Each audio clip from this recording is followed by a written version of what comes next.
Fantasy Sniper. We're going to talk UFC 226, the second of back-to-back live videos here on my YouTube channel. You can find this a bunch of other places. Newsom MMA, shout out to those guys. Daily Fantasy Army, or the DFS Army, make sure and check that out. All kinds of great content over there in all sports. Premium membership, VIP membership, I should say, 10% off. Use the code SNIPER. The main event for this card is, well, I almost said a fight that was never the main event, and it was canceled. We lost Max Holloway, Brian Ortega. All the best to Max Holloway. Hope he gets better. The main event, though, is Stipe Miocic and Daniel D.C. Cormier. As Cormier becomes, or looks to become, the second ever double champ in the UFC. I have a bit of a hot take on that one, I think. I think I'm in the minority, but we will get there. Before I get started, so I won't do this plug at the end. You guys are probably sick of hearing me say it. Please give me a follow on Twitter at the DFS Sniper, 1S in that. Let's get to the fights. First up is a fight that I have very little interest in. Unfortunately, there's only 11 fights on the card, so it's hard to full fade anything. A whole fight, that is. Jamie Moyle at 9,200, taking on Emily Spitfire Whitmire at 7,000. From what I've seen, they're both not good, and Moyle is less not good. Her one UFC win is to Kaylin Curran. That's right, Kaylin Curran. She did get 3 takedowns in that fight. I think she's more likely to get a takedown here. Whitmire was subbed out relatively quickly in her UFC debut against Jillian Robertson. I think Moyle's just a little more polished everywhere, and that is really hard to say. Moyle is... This fight is not safe. I can't roster it in cash. I think Moyle does win. Her price tag is really steep, and I think for that reason she'll probably go under own at 9,200. I'm going to kind of limit her to a GPP play, but she is my preferred option in this fight. Dan the Hangman Hooker, 8,500, taking on Gilbert Burns, 7,700. A little bit of line value here. Last I checked, Burns was only a small underdog, now at plus 1,000. Plus 1,000. Wow, plus 100, and I kind of regret doing this video live. That's at that moment. Dan Hooker is a minus 120 favorite. Burns is going to be one of the more popular underdogs on this card. There's one other that we'll get to that is almost a lock in cash because of line value. But Gilbert Burns, really the only path I see for Dan Hooker to win this fight is landing one of those knees, taking as Gilbert Burns tries to come in. Burns' wrestling is rudimentary. He keeps working on it. It's getting a little bigger, a little better. He's a big guy, can kind of muscle people down. His BJJ is world class. It is, he's the best of the black belts. He's a world champion. His UFC wins aren't impressive, but his only losses are to Rashid Magomedov and Michel Prajeris, who are big dudes. Dan Hooker is tall, but he's not really big like that. I think Burns will be able to get in, get a takedown, and even if he doesn't, he throws so heavy. I like him to win this fight. I do think he'll be popular. It's chalk I'm probably going to eat. Gilbert Burns is my preferred play at 7,700. Curtis Melender, 8,700, taking on Max Payne Griffin at 7,500. Melender is a big, tall guy. He's going to have a huge reach advantage, whereas Max Griffin has shown he can fight to a game plan. He beat Mike Perry with a very smart game plan. He stood and slugged it out with Zaleski dos Santos, had 2 knockdowns in that fight, did lose a decision. That was a great fight. You would think these guys are going to stand and trade. I think Melender's size and really that reach should be the difference in this fight. The thing is, we've seen Melender with some really bad fight IQ. Both are live. I think Melender has the higher ceiling.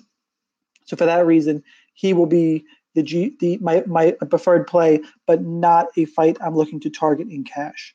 Lando Venata, 9,000, taking on Drakkar Klose at 7,200. The more I look into this fight, the more I like Lando Venata. I think his hand speed, his technique are all better than Drakkar Klose. Klose wants to stand and trade. In his fights, he got frustrated with Tamer. I actually, while he says that's what he wants, I don't think that'll go well for him here. He's got, He has most success when he's taking guys down. He couldn't finish Devin Powell, who's not good. In his 3 UFC fights, he has 7 takedowns. But I think Venata will be able to get up, and if they stand and trade, I think Venata knocks him out. He's too fast. He's good. He a draw against Bobby Green, but he hunted for that first round finish. Arguably could have had it, and kind of just he fights at a pace that even he finds it hard to keep up with. I think though he will have the advantage here. You have to just love the pace, the output. He did get 4 takedowns in the Bobby Green fight. He can do it. He's been in there with Tony Ferguson. I like Lando Venata a bunch at 9,000. Next up is Rafael Assunção, 9,100, taking on Rob Font, 7,100. Usually in the intro of these videos, I mention that these are DraftKings-specific picks, and the pick for the fight is sometimes different than the preferred DraftKings play. This is exactly that situation. Rafael Assunção is a point fighter who specializes in winning split decisions. I think he probably does that against Rob Font, but I cannot roster Rafael Assunção. He's too low output. He doesn't finish often enough. I know he finished Matthew Lopez last time out. That was a 3rd round finish, and he still only scored 78 points. So his output for DraftKings is just if he happens to knock out Rob Font, and that's how I lose my money. It's still an optimal play, I think, to fade Rafael Assunção, though he is my pick to win the fight. Rob Font is 7,100. If he wins, will pay off his price tag. His last 3 wins, he scored 121, 121, 116. So it's a GPP play because Assunção is better, but for the price, Font is my preferred DraftKings play. Got my first comment here, Jason. I'm sorry if I say your last name wrong. Jason Swanee, let's win a tournament. Absolutely looking to take one of these things down for sure. Could be a lot of ties this week on this card because we only have 11 fights, but I'm going to get to a really interesting pivot play looking for a sleeper. I have one for you. It's coming up in a second, so you didn't miss it. Don't go too crazy on it because I'm definitely in the minority, but we'll get to it in a couple fights. This one is not quite it. Paulo Bohashina Costa, 9,400, taking on Uriah Hall, 6,800. Paulo Costa should run through Uriah Hall. The problem is that everyone's pumping him up, and I get it. He looks great. He's huge, throws a lot of output, big power, but his wins are Gareth McClellan, Olawale Bamboje, and Johnny Hendricks, or the ghost of Johnny Hendricks. I get Uriah Hall's, look bad, had that disastrous weight cut, and they still rebooked this fight. His does have losses against higher quality opposition. Costa should run through him here. Just if Hall shows up, the technique and the striking and the power is always dangerous. Costa is clearly the preferred play. I'm considering him in cash, but I'm not going to full fade Hall because if he wins, it is by a knockout, either landing something flashy or Costa totally gassing out. So Costa's the preferred play. I'm not taking a full fade on Hall.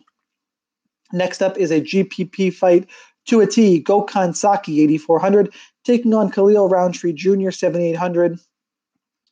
Listen, everyone's on Saki. I'll probably be overweight to Roundtree, and I'm not sure if that's considered sneaky, but it's because I'm going to have it pretty much everything. I'm going to be all in on this fight for GPPs.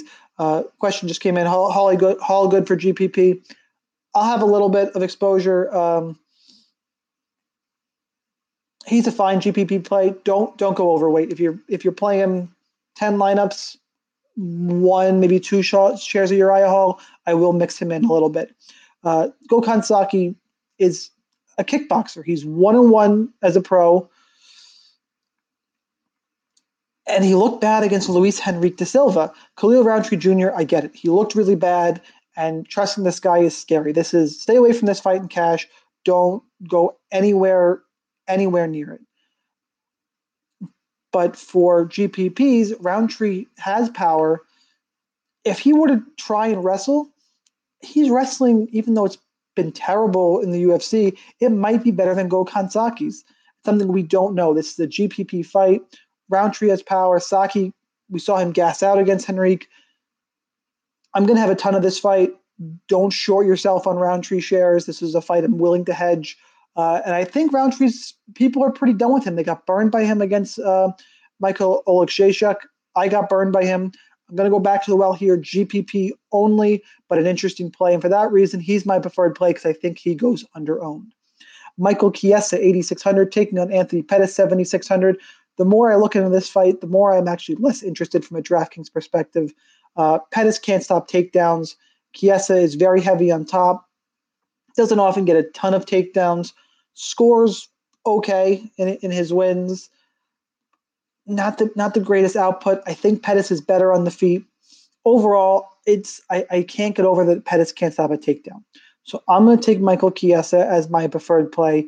As the week has gone on, though, I'm taking fewer and fewer shares and getting less confident, pivoting other places, especially in tournaments.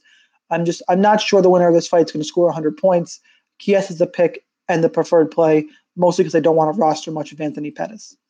Mike Perry, 8,800, taking on Paul Felder, 7,400. You want unpopular opinions? Well, this is the fight where I'm going to do it. Paul Felder in cash games has become an almost lock because they price this fight as if Mike Perry was still fighting Yancy Medeiros. He's not. He's fighting Paul Felder, who is a minus 160 favorite. Felder's expected to walk through Perry. Felder's coming up from 155. Granted, Felder is a big lightweight, has had a rough cut. Mike Perry has looked bad. He's changed camps. He went through that breakup we heard all about on Twitter. He just lost to Max Griffin in his hometown. He lost to Santiago Ponzinibbio last time out. Felder is going to be massively high owned. And the last few times we've had this crazy line value, it's burned some people. I have a sneaking suspicion, and it's an unpopular opinion, we might see that again. I'm going to take Mike Perry in this one as a GPP play. I'm probably still going to roster Paul Felder in cash if he fits in that construction that I'm looking at because of the line value. But I think Felder's going to struggle with people with Perry's pressure. I know that Max Griffin was able to circle out and cause some issues, but between not many people being on Mike Perry because of the misprice, if he wins, it's by knockout. I think he scores a ton of points. And honestly, I'm not too confident in Paul Felder. Felder's fights tend to finish. He went to decision against Joshua Burkman, which actually isn't a good thing. And after that, he was knocked out by Francisco Trinaldo. And his finishes are against Ricci, Stevie Ray, and Dubronx Oliveira, who flat out quit. So I just have a sneaky feeling here that Felder moving up from 55 to 70, Perry changing camps, and that knockout potential. I think Perry is an interesting GPP play. So Felder is the cash play. I like Perry more for GPPs because I'm not trying to tie. I am trying to win a tournament. Francis Ngannou, 9,300, taking on Derek Lewis at 6,900. Have a couple shares of Derek Lewis if you're playing multi-entry because they're heavyweights and anything can happen. Francis Ngannou should handle him easily. Lewis is a slow starter. Ngannou has too much power to be a slow starter against. If this gets out of the first round, things could get interesting here, and you need a first-round finish from Ngannou to pay off his salary. That being said, I think he's just, he's the freak athlete here. Lewis isn't going to try and take you down like that. He's going to try and get a body lock takedown and just power you down. Ngannou is strong enough. I don't think Lewis is going to get a takedown here. If it plays out in the feet, Ngannou gets a finish. Ngannou is the preferred play at 9,300. Main event time, Stipe Miocic, 8,900, taking on Daniel D.C. Cormier, 7,300. Another unpopular opinion, I think Daniel Cormier becomes the second ever champ. I do have some concerns, and in cash, I am almost certainly going to stack this fight. It's a very stackable fight. And I'm going to have shares of Miocic in GPPs. This fight and the Saki Roundtree fight are the ones will have most exposure to in GPPs. This fight specifically, Miocic has a small boxing advantage. I'm not sure how big it is. Cormier's fought at heavyweight. He can manhandle these guys. We've seen him take down guys like Josh Barnett. And granted, this was talking years ago, but 10, 15 pounds at heavyweight isn't massive. I get that he's shorter, that you mentioned it with the wrestlers can help him get in on takedowns. I am a little bit concerned about the chin. He's been dropped a few times. Stipe has some power. He could be dropped. I'll have my shares of Stipe, but I think Cormier's able to wrestle Stipe Miocic, And we haven't seen anybody really try and wrestle Stipe because he usually is the one with the superior grappling. Olympic level wrestling is different than D1 caliber wrestling. I mentioned it's not a popular opinion, but it's one I think that, again, Cormier is going to be less owned than Miocic. Miocic wins. I'll be covered in cash games. I'll have some shares there. But my preferred play for the price, I think this fight is just line wrong. I'll take Daniel DC Cormier to pull the upset and become a champ, hopefully one who actually defends. 7,300 is the price tag. That's what I got for you this week. Again, please give me a follow on Twitter at the DFS Sniper. 1S in that. Subscribe to my YouTube channel. I'm going to keep doing these live. Got a couple comments coming in both videos I've done. I did the Tough Finale video. If you didn't watch that, make sure and pop over and watch that video. And if you're not part of the DFS Army, join up there. Good daily fantasy content in every sport. That's what I have for you. Enjoy this sick weekend of fights. I love International Fight Week. Hopefully we don't lose any more fights. And I will talk to you on Twitter. Enjoy the fights.